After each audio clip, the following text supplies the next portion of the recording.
Hey everyone, it's Jack and Adam here on Tuesday with some wrestling news. Adam, how's the start of your week been? Oh, it's been awesome, mate. I've got a week off coming up, right? I've got 20 voiceovers to record in the next 3 days. It's going to be a hoot. Yeah, how are you? Yeah, I'm not too bad. Have I got any voiceovers you want me to record? Yeah. Pop on in. See you in 5. Cool. Catch you. I'll do the news headlines first. All right. And then let's get this out of the way and then I'll hop on in. First of all, could Velveteen Dream be returning soon after he was spotted backstage at Monday Night Raw? Speaking of Raw, we have an update on a Raw Superstar following an injury scare last night. And finally, a stipulation match has been added to WrestleMania Backlash. So yes, first of all, from the Wrestling Observer, apparently Velveteen Dream was backstage at Raw last night. At the time, Wrestling Observer said no idea if he's there for the show, but he hasn't been around as of late. And then obviously he didn't turn up on Monday Night Raw, but it's certainly the first time we've seen him in quite a long time. I believe the last match he had was on NXT against Adam Cole on December 23rd, and then just has sort of disappeared since then. Obviously, it's a bit of a weird one, because following the allegations and everything, and they put him back on TV, and he was really featured quite prominently. He was in an NXT title feud, in fact. He seemed to always be in a feud, didn't he? Yeah. Yeah, and they don't seem especially afraid to use him. I think they will, whenever Triple H has done the conference calls and the media calls and he's been asked about Velveteen Dream, he's always just taken the line like, we've done our own internal investigations, let's move swiftly on, and he just like goes to the next question. But right. I think his behavior and the fact that they have used him on TV would indicate that, yeah, they're probably not afraid to use him. And if he's backstage at Raw, it's a bit of an odd one, isn't it? But maybe they'll just try and sort of start him afresh on Raw. Maybe that's the plan. Yeah, maybe. You're right. They've certainly not been too afraid of using... Well, in fact, Velveteen Dream predates the speaking out movement, his allegations do. But yeah, you're right. They've certainly not been...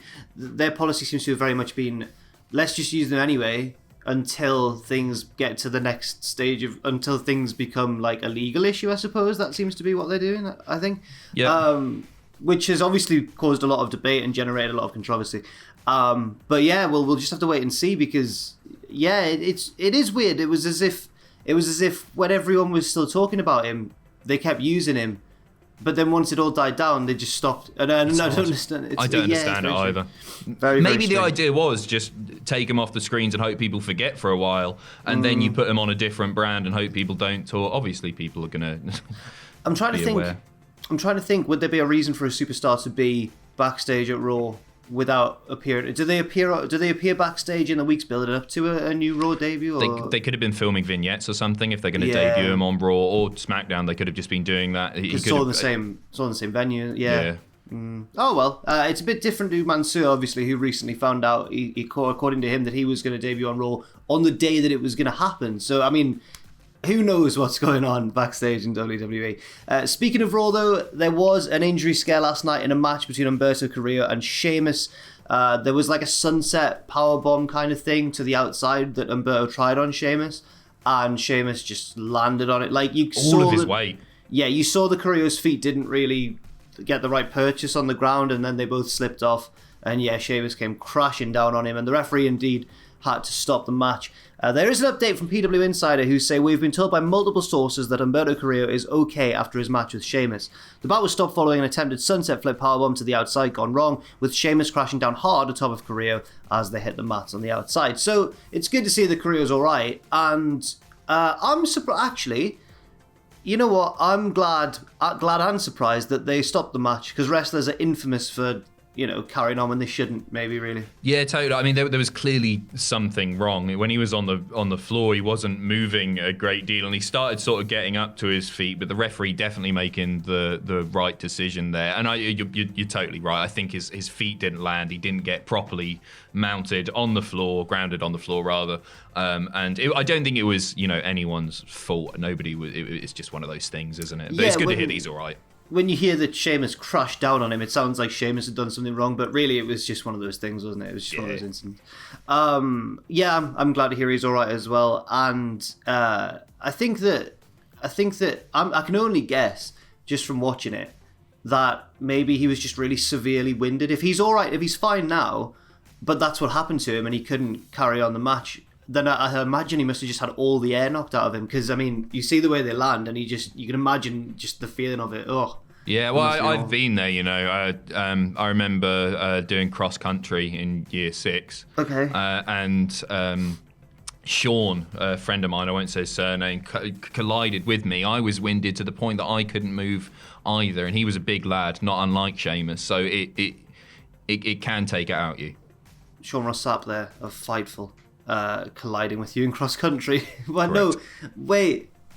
That obviously everyone knows that wasn't Sean Ross Sapp. But why did you need to protect his identity? Just because it's the internet? Well, yeah, because I thought that story it was Sean Adams. If you want to look him No, up, I don't- no. Sean Adams. Look at just let me know who he is. I haven't spoken to him in ages. I didn't even like the guy. I just thought that story was going to be. Knob end. Oh, I just thought that story was going to be a lot more controversial. I can make it more controversial if you want. I'll make some stuff up. Normally, when you embark on a story from your youth, it's got a bit of almost like a surreal element. It just takes an unexpected turn. That one was. I'm just saying, getting winded is serious business. Yeah, you don't really get winded as a grown-up, do you? It's one of those things like stitches. You don't get a stitch anymore. No, I got winded. Do you? When? Killian Dane did a back senton on me. So in wrestling, I suppose you still get... Your story was made, why didn't you tell that? Because that's proper... Well, I'll tell you what it is. I'm used to the podcast and basically getting ridiculed every time I tell a story, so... I wouldn't do that to you. Thank you. We're mates. Yeah, we are. We're pals. Masons.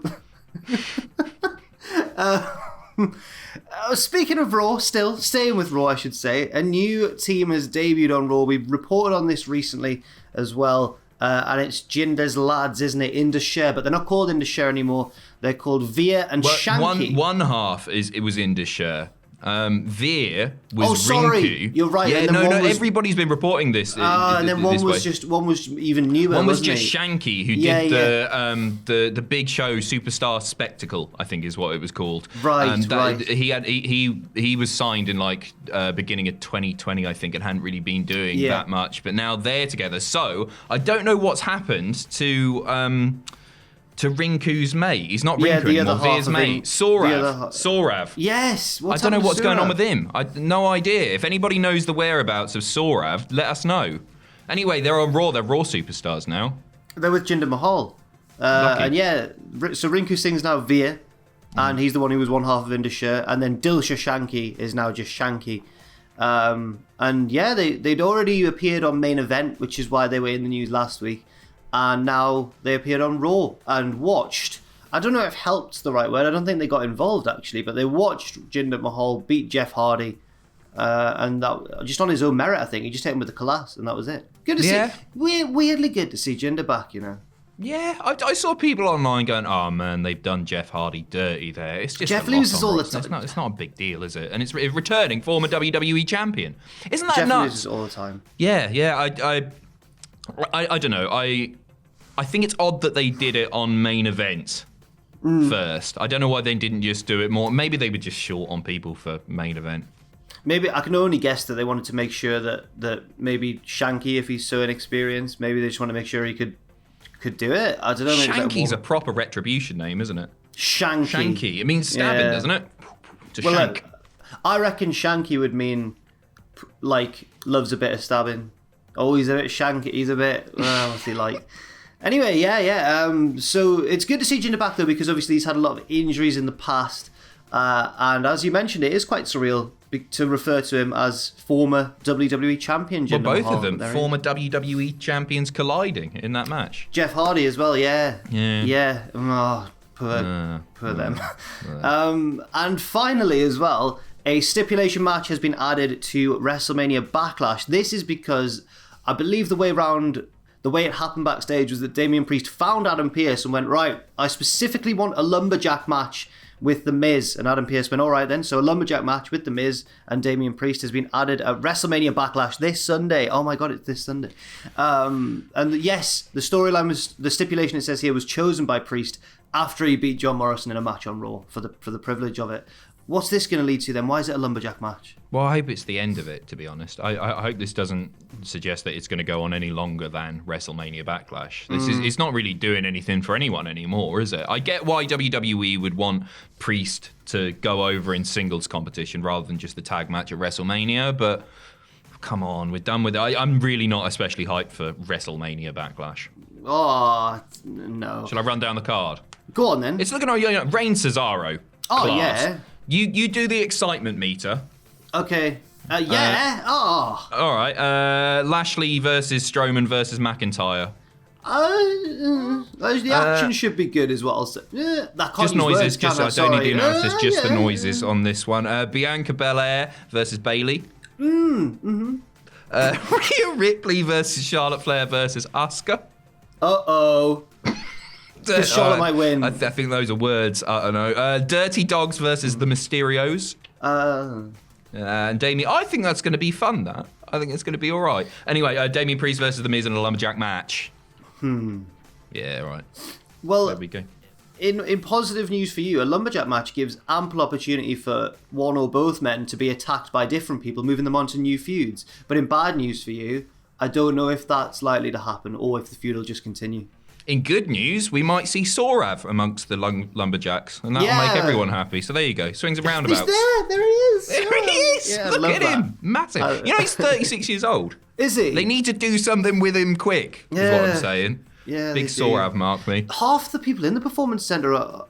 Well, some of them are like so young that it makes you think, oh, why am I this old now? And then half of them are like nearing 40 and you think, oh, they should probably do something with them. Yeah, like Damien Priest, for example. I think he's older than he seems. Anyway, thank you very much for watching this video. I believe we'll probably we'll be back for a second one. Yeah, we'll be back soon. Yeah, of course we will. Thanks for watching, everyone. Stay safe, stay positive, and we'll see you very soon.